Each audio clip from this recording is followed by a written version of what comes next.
बिस्मिल्लाहिर्रहमानिर्रहीम। अस्सलाम वालेकुम। आज के लेक्चर में हम एग्जाम्पल स्टेट स्पेस सॉल्यूशंस देखेंगे और साथ में हम ये देखेंगे कि एग्जाम्पल 4.1 4.2 जो है उनको कैसे सॉल्व करना है। सो एक तो पॉइंट ये है कि सॉल्यूशन स्टेट स्पेस इक्वेशन का जो बहुत ही सिंपल है और इसको सॉल्व करने के लिए हमें e की पावर at कैलकुलेट करना होगा। इसके अलावा हम कुछ प्रॉपर्टीज भी देखेंगे, some properties from the linear algebra about solving e to the power at। Reference section है 4.2 page 87 of Jain 3rd edition. हम कंसिडर करते हैं एक LTI सिस्टम है। LTI stands for linear time invariant system और इसमें हम एक सिस्टम को रिप्रेजेंट करते हैं। यहाँ मैं दोबारा रीड्रॉ कर लेता हूँ। कोई भी एक सिस्टम है तो उसकी इनपुट u है, कंट्रोल इनपुट है, और इसकी आउटपुट y है और इसके इंटरनल स्टेट जो है they are represented by some dynamical equation जिसमें rate of change of the states वो डिपेंड करता है e times x plus b times u पर, और जो आउटपुट है y वो बराबर होती है some relationship with respect to the states cx plus du। Feed forward element कुछ जो है डायरेक्टली भी इस पे जो इनपुट्स हैं इस पे असरअंदाज हो सकती है। सो ये स्टेट स्पेस मॉडल है और ये उसकी लीनियर टाइम इनवेरिएंट सिस्टम की फॉर्मेट है। एक प्रॉपर्टी ध्यान में रखिए, ये प्रॉपर्टी ये है कि अगर आप एक एक्सपोनेंशियल जिसमें at है, a इज बेसिकली मैट्रिक्स, तो जब आप इसको डिफरेंशिएट करेंगे तो this will be a times e at होगा। और so if we multiply both sides of the equation number 1 with e to the power minus at, तो हमारे पास ये इक्वेशन आ जाएगी।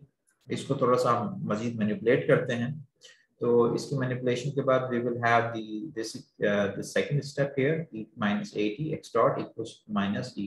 इन दोनों को x को हम एक तरफ लेके आते हैं, ठीक है। और इस वक्त हम रिकॉल करते हैं प्रोडक्ट फॉर्मूला। अगर f of x और g of x दो फंक्शन हैं, इन दोनों को अगर हम डिफरेंशिएट करते हैं तो answer will be f of x differential of gx plus gx differential of f of x। हम एज्यूम करते हैं f of t जो xt जो है वो f of ft है, एक फंक्शन है, और e to the power minus at जो है ये दूसरा फंक्शन है। तो फंक्शन ऑफ t हमने दोनों को सपोज किया एंड देन जब हम इसको डिफरेंशिएट करेंगे तो इसको डिफरेंशिएट करेंगे तो by product formula we will have this equation can verify, और finally we will have this final equation e to the minus at x dot of t minus e to the minus at a x of t। therefore इसके बाद हम इसको लिख सकते हैं therefore we can write dt differential of e to the minus at xt equals to e to the minus at d ut। now we can integrate from 0 to t। इसको अगर आप इंटीग्रेट करेंगे then we will arrive to we can integrate, और integration में हम करते ही है कि एक डमी वेरिएबल टॉ यूज करते हैं और क्योंकि और उसके बाद फिर इसकी एक्चुअल वैल्यू टी की वैल्यू हम डालेंगे, ठीक है। तो ये रेड में मैंने लिखा हुआ है टॉ, तो ये this is the dummy variable, इसको आप इवैल्यूएट करेंगे। सो यू कैन सी कि इसका जो इसको जब आप इवैल्यूएट करेंगे तो फाइनल वैल्यू यानी अपर जो लिमिट है माइनस द लोअर लिमिट, ठीक है। इसको हम सॉल्व करते हैं and now what we can see is के जो रिक्वायर्ड सॉल्यूशन है उसमें एक प्रॉपर्टी है वो that will be used here, जिसमें e की पावर माइनस at जो है इसका जो इनवर्स है वो बराबर होता है e की पावर at के बराबर। e की power 0 is like an identity matrix, ठीक है, और स्केलर अगर होगा तो ये 1 के बराबर होगा, ओके राइट।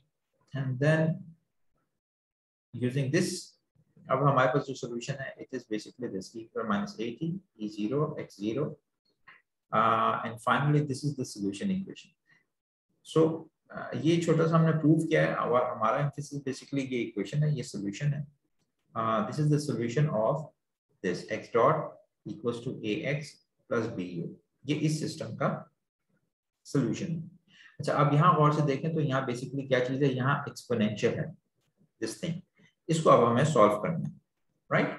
जब हम इसको सॉल्व करेंगे तो उसकी एक एग्जांपल यहाँ पर गिवन है। अब हम इसको देखते हैं कि अब हमने इसको सॉल्व कैसे करना है। फॉर एग्जांपल अगर ए मैट्रिक्स ये है तो what we are looking for is e power this whole matrix के टी, ठीक है, इसको हमने फाइंड आउट करना है।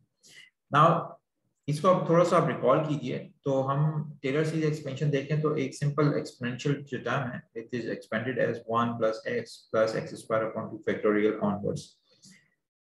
तो अगर हमारे पास मैट्रिक्स होगा then it this will become जो simple scalar 1 है it will become identity matrix of the same dimension as A। second x के बजाय a आ जाएगा a square upon 2 factorial and so on। तो इस तरह से हम expansion कर सकते हैं। Now what we need to solve is the problem the power of the matrices। a square क्या होगा, a की power 10 क्या होगी, और अगर आप इसके साथ at यूज करेंगे then the expansion will become like this। at equals to I plus at plus a square t square upon 2 factorial and onwards। तो इन दोनों में जो फर्क है आप इन दोनों को नोट कीजिएगा, right. Now there is another property जो लैप्लास एक प्रॉपर्टी है कि अगर लैप्लास अगर आप लेते हैं e की पावर at का तो this becomes equals to si minus a whole inverse. तो अगर आप लैप्लास का इनवर्स लें, खाली अगर आपको ये एक्सपोनेंशियल चाहिए इसका, इन दैट केस लैप्लास को दूसरी तरफ ले जाएंगे, दूसरी तरफ लेके अगर हम जाते हैं तो that will become inverse. So inverse of this matrix. ये टॉपिक 3.6 में और 4.2 में डिस्कस हुआ है। एग्जांपल 4.1 और 4.2 अब मैं आपको दिखाता हूँ, हमने पहले भी सॉल्व की थी। सो मेथड 1 मेथड 2 को यूज करते हुए आप इसको सॉल्व कर सकते हैं। दिस इज ए, और इस a को हम मेथड 1 से अगर यूज करेंगे si minus a का होल इनवर्स आप निकाल के कैलकुलेट करें and this will be the result. इसका आप द सेकंड थिंग इज, तो इस तरह से हमने ये इसकी वैल्यू निकाल ली। अब इसका अगर आप फर्दर अगर इसका लैप्लास इनवर्स लेंगे that will give us the solution of e to power at। Second equation को देखें तो ये स्टेटिक स्पेस सिस्टम गिवन है जहां पर ये a है, यहाँ पर ये b है and this is the solution. इस सॉल्यूशन में basically what we need to find is e to the power at, ये वैल्यूज आपने कैलकुलेट करनी है। तो इसको कैलकुलेट करने का वही तरीका e to the power at जो है that will be the Laplace inverse of this whole thing is basically si minus a का whole inverse, ठीक है। और इसको जब आप सॉल्व करेंगे तो the answer will be this one, right? So thank you very much for this lecture।